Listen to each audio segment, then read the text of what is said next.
What if everything you were taught about strong leadership was wrong? What if the armor you built around yourself, the confidence you perform, the emotions you suppress, the vulnerability you hide, was never protecting you at all? What if it was actually the very thing holding you back from becoming the leader the world desperately needs? This is Legacy Book Insight. And today, we are going inside one of the most powerful leadership books ever written. This is Dare to Lead by Brené Brown. And I promise you, nothing will ever look the same again after this. Brené Brown spent over 2 decades studying courage, vulnerability, shame, and empathy. She interviewed hundreds of leaders across every industry, from Fortune 500 CEOs to military generals to nonprofit founders.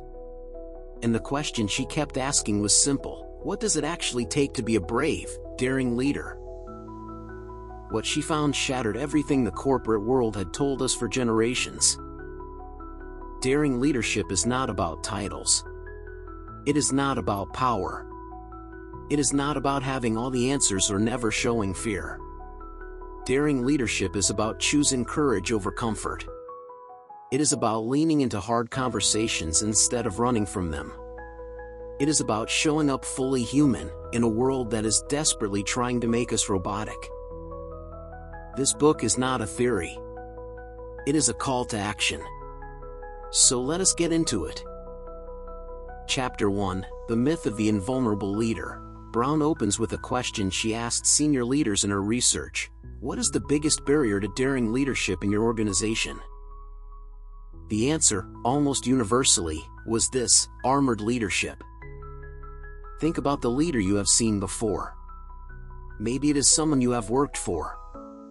The person who never admits a mistake, never shows doubt, walks into every room like they have already won. They wear their confidence like a suit of armor. Brown calls this the armored leader. And she says that armor is costing us everything. Here is the truth she uncovered. Vulnerability is not weakness. Vulnerability is the birthplace of innovation, creativity, trust, and connection. The leaders who are willing to say "I don't know," who are willing to sit with discomfort, those are the leaders who build teams that run through walls for them. The story she tells that hit me hardest goes like this. A senior executive once told her, "I cannot show my team that I am uncertain. If I show doubt, they will lose confidence in me." Brown responded, "And how is that armor working for you?" He paused for a long time. "It is exhausting," he said. "And I think it is killing the culture." That is the cost of the armor. And Dare to Lead teaches you how to take it off. Chapter 2: The 4 Pillars of Daring Leadership. Brown builds her entire framework around 4 core skill sets. She is very clear: these are skills, not traits. That means anyone can learn them. Pillar 1: Rumbling with Vulnerability. A rumble in Brown's language is a conversation where you commit to honesty, even when it is uncomfortable. It is sitting across from a team member and saying, "I think something is off between us, can we talk about it?" It is telling your boss, "I am scared we are making a mistake here." Rumbling means resisting the urge to give a nod and move on. It means staying in the discomfort until something real is discovered. Brown says the most dangerous stories we tell are the ones we make up when we lack information. She calls them SFDs, shitty first drafts of reality. We assume the worst. We fill silence with fiction. Rumbling is how we replace those invented stories with truth. Pillar 2: Living into your values. Brown asks, what are your 2 core values? Not your list of 10. Not the ones that sound good. The 2 values that, if stripped away, you would no longer recognize yourself. Because here is what she found. Leaders who cannot name their values cannot live by them. And leaders who do not live by their values erode trust with their teams and with themselves. She tells the story of a woman who listed family as a core value but worked 80 hours a week and missed every school event. The woman finally said, through tears, I say family is my value, but my calendar tells a different story. Brown calls that a values gap.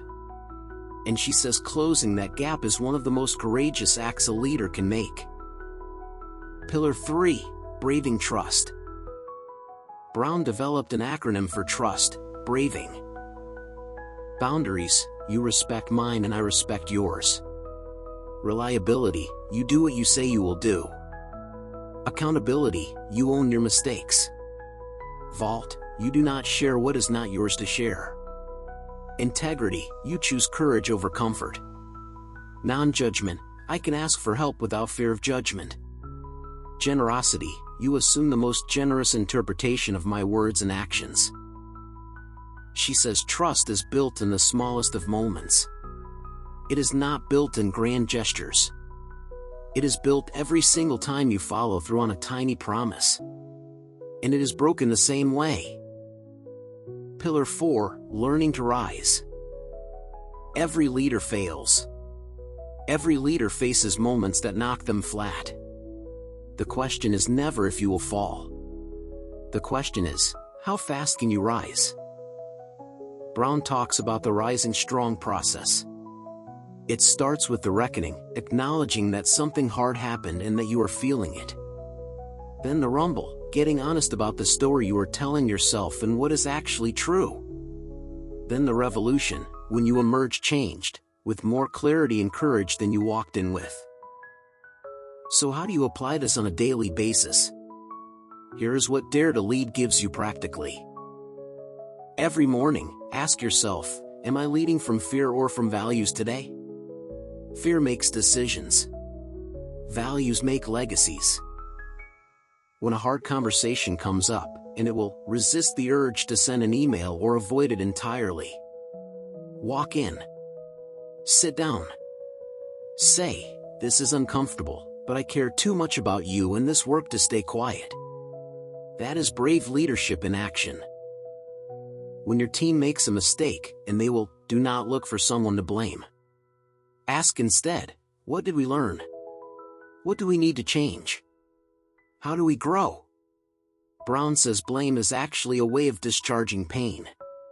It never solves anything. Practice what she calls paint done. Before starting any major project, get crystal clear on what success looks like. Unclear expectations are one of the biggest trust killers in any team or relationship. Check your empathy. Not sympathy, empathy. Sympathy says, at least it is not worse. Empathy says, I see your pain. I am going to sit here with you in it. Learn the difference. Lead from that difference. And finally, celebrate small wins. Brown's research is clear, positive emotions are a resource that must be cultivated, not stumbled upon.